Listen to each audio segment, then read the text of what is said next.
Hi friends, welcome to our channel trader इंसान and super trader Lakshya. यहाँ पे बात करेंगे हम किस तरीके से प्लान कर सकते हैं। मेरी तबीयत थोड़ी ठीक नहीं है, फीवर है, कोल्ड है, कफ है, तो just trying to give you a view. तो मेरा ये व्यू है यहाँ पे राइट नाउ। अगर आप देखेंगे यूएस मार्केट क्लोज काफ़ी वीक हुआ।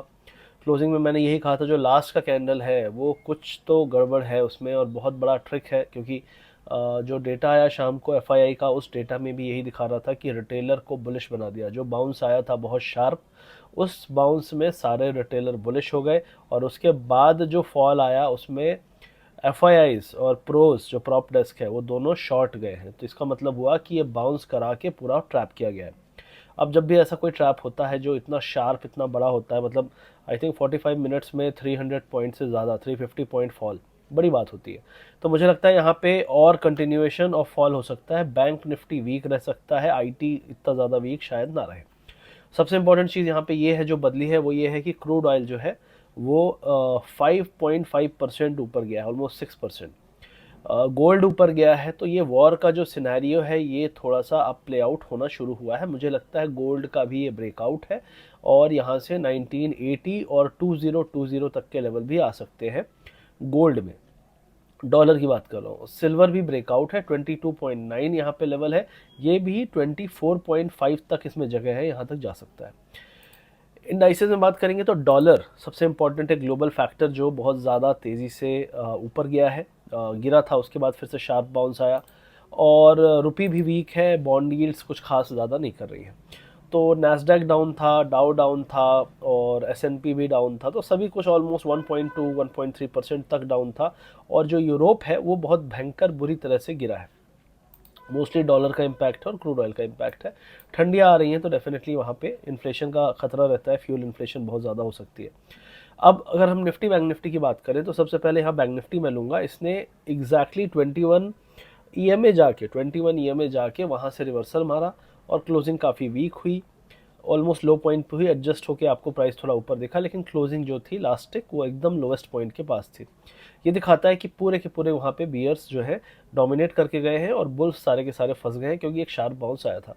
अब मुझे लगता है हम कहाँ तक जा सकते हैं, 43 800 850 तक जा सकते हैं। ये बहुत हाई पॉसिबिलिटी है, और बैंक निफ्टी ज़्यादा कमज़ोर रह सकता है। निफ्टी की बात करें तो जो क्लोजिंग है वो 21 ईएमए के नीचे है। इसको अगर हम यहाँ से कहें कहाँ तक जा सकता है, पहला सपोर्ट 560 पे है, 19,560, मतलब 180 190 पॉइंट तक फॉल यहाँ पे आ सकता है। आईटी मैनेज करने की कोशिश करेगा तो जो आपका निफ्टी है उसमें इतना बड़ा फॉल आपको शायद ना दिखे। मिड कैप इंडेक्स की बात करूं तो यहाँ पे भी रिवर्सल के साइंस है। तो ये भी थोड़ी सी पोर्टफोलियो, मतलब आपका जो पोर्टफोलियो है वो निकलने का, मैंने पहले ही कहा है, काफ़ी सही समय है।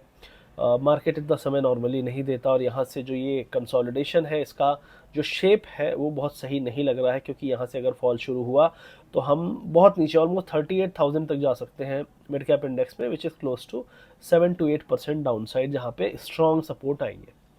पीएसयू बैंकिंग ऑलरेडी 21 ईएमए के नीचे है, और क्लोजिंग इसके नीचे बहुत दिन बाद आई है, और ये वीकनेस का बहुत स्ट्रॉन्ग साइन है। अगला जो सपोर्ट आएगा वो 4899 में आएगा, जो कि करंट लेवल से ऑलमोस्ट 3% नीचे है। तो 3% का फॉल यहाँ पे और आ सकता है। मतलब बैंकिंग में पीएसयू नीचे की तरफ ड्राइव कर सकता है आपका PNB, bank of Baroda, SBI, ये सारे बैंक्स।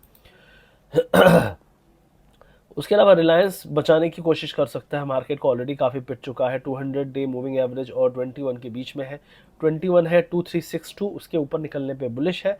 अगर वो नहीं निकालता है तो आपका 2290 और 2360 के बीच में ये कंसोलिडेशन चल सकता है अभी और कुछ दिन। बैंकों में जो सबसे शार्प था वो था एक्सिस बैंक। एक्सिस बैंक की बात मैंने की थी जब ये ऊपर था ऑलमोस्ट 1040। ये बिना रीज़न के भड़ाम से गिरेगा और आप लोग को पता भी नहीं चलेगा। उसके बाद बहुत बड़ा कैंडल बना था, अभी दोबारा से जो कैंडल बन रहे हैं ये काफ़ी वीक है। मुझे लगता है यहाँ पे 970 975 इमीडिएट स्टॉप एक डाउन साइड में टारगेट हो सकते हैं। आईसीआईसी बैंक की बात करूँ तो आईसीआईसी बैंक ऊपर जाने की सारी कोशिशें फेल हुई हैं। 955 956 के नीचे रहता है, तो इसका जो अगला टारगेट आएगा 935 तक आ सकता है। एसबीआई काफ़ी कमज़ोर है, इसका जो अगला टारगेट है 200 डे मूविंग एवरेज के पास 570 पे है, लेकिन उसके नीचे भी जाने के चांस है 560 तक। एसबीआई वीक रह सकता है ज़्यादा। कोटक महिंद्रा बैंक जो है काफ़ी पिट चुका था, एक बाउंस आया, लेकिन वो बाउंस फिर सर्वाइव नहीं हुआ है, वापस से ये 17 20 25 की तरफ जा सकता है। इंडसइंड बैंक पॉजिटिव है, ब्रेकआउट दे रहा है, लेकिन आई डोंट थिंक इसमें, ये सिर्फ index management kind of pattern है मेरे हिसाब से। इसका वेट करना पड़ेगा थोड़ा सा, ये 1450 के नीचे आए तो फिर आप इसको भी ठोक सकते हैं, क्योंकि काफ़ी शार्प फॉल यहाँ भी आ सकता है। एक्सिस बैंक का चार्ट आप देखिए, बिल्कुल ब्रेकआउट करते हुए अचानक से सारा फंसा लिया था। और जो स्ट्रॉन्ग स्टॉक है कंजम्पशन स्टॉक, एफएमसीजी स्ट्रॉन्ग रह सकता है। आईटी में टीसीएस यहाँ से थोड़ा सा सपोर्ट लिया है, 21 ईएमए के ऊपर है, मुझे लगता है यहाँ पे 3620 तक का अपसाइड आ सकता है। तो टीसीएस का स्ट्रक्चर खराब नहीं है, ठीक ठाक है। आईटी यहाँ पे एक ठीक ठाक डिफेंसिव बेट हो सकती है लॉन्ग टर्म के लिए। आईटी यहाँ पे बुरा नहीं है, थोड़ा गिरे तो एवरेज भी कर सकते हैं। इसके अलावा बात करूंगा आईटीसी। आईटीसी भी मुझे मेरे हिसाब से चलना चाहिए, डिफेंसिव बेट चलनी चाहिए। तो आईटीसी 444 पे सपोर्ट है, अगर ये होल्ड करता है तो मुझे लगता है देर सवेर आईटीसी वापस से 450 480 से 500 की तरफ जाना चाहिए over a period of 1 to 1.5 month. उससे पहले भी हो सकता है, लेकिन मुझे लगता है आईटीसी ऊपर जाने की तैयारी कर रहा है, ना कि नीचे। बजाज फाइनेंस काफ़ी चल चुका है, रिसीजन की बातें चल रही हैं, रेट्स हाई रहने की बातें चल रही हैं। आई डोंट थिंक कि, और कंज्यूमर का जो एक सेंटीमेंट है इंडिया में बहुत अच्छा नहीं है। तो मुझे ऐसा लगता है कि आपको बजाज फाइनेंस में जो लेवल्स मिल रहे हैं ये बहुत अच्छे बेहतरीन लेवल्स है, यहाँ पे निकल जाइए, वरना फिर वही है कि वापस से ये 7400 7300 के आसपास मिलेगा। जो स्विंग, जो लॉन्ग टर्म वाले हैं उनके लिए क्या ही कहे, लेकिन जो शॉर्ट टर्म वाले हैं, स्विंग खेल रहे थे, उनके लिए निकलने का अच्छा मौका यहाँ पे दे रहा है। तो ये फिलहाल सारे व्यूज़ हो गए जो मैं मार्केट में देख रहा हूँ, और फोकस रहेगा क्रूड ऑयल कैसे ऊपर जा रहा है। और देखिए, Israel war is a major issue. Israel में कई लोग बोलेंगे अरे वॉर तो यूक्रेन में हुआ था, नहीं। इसराइल का आप अगर मैप देखेंगे कहाँ पे वो स्थित है, तो आपको समझ में आएगा चारों तरफ ट्रेड, ऑयल, और कुछ ऐसी गल्फ कंट्रीज़ जहाँ पे जैसे यमन हो गया, हिजबुल्ला हो गया आपका, और आपका ये गाज़ा पट्टी में आपका हमास हो गया। तो इस टाइप की जो एंटिटीज़ हैं ये प्रॉब्लम क्रिएट करती रहेंगी। अभी एक न्यूज़ आया, इजराइल और सऊदी के बीच में कुछ डील होने वाली थी, वो डील अभी फ़िलहाल के लिए कॉल ऑफ हो गई है, जो कि बड़ा निगेटिव न्यूज़ है। तो मिडिल ईस्ट थोड़ा सा अब टेंशन में है। गाज़ा में चढ़ाई कर रहा है इसराइल, और वहाँ पे सेंटीमेंट ऐसे ही है, जिससे और प्रॉब्लम बढ़ सकती है। क्रूड ऑयल और ऊपर जा सकता है, 100 भी क्रॉस कर सकता है। तो मुझे लगता है यहाँ पे थोड़ा सा आपको अब सतर्क रहना चाहिए, और ये सीधे सीधे क्रूड को इम्पैक्ट करेगा, जो कि हमारे लिए बहुत इंपॉर्टेंट है। इसलिए ये सारी चीज़ें आपको दिखेंगी कि यार इजराइल में कुछ खबर आई और हमारे यहाँ सीधा इम्पैक्ट हो रहा है, क्रूड ऑयल भागा, इम्पैक्ट हो रहा है।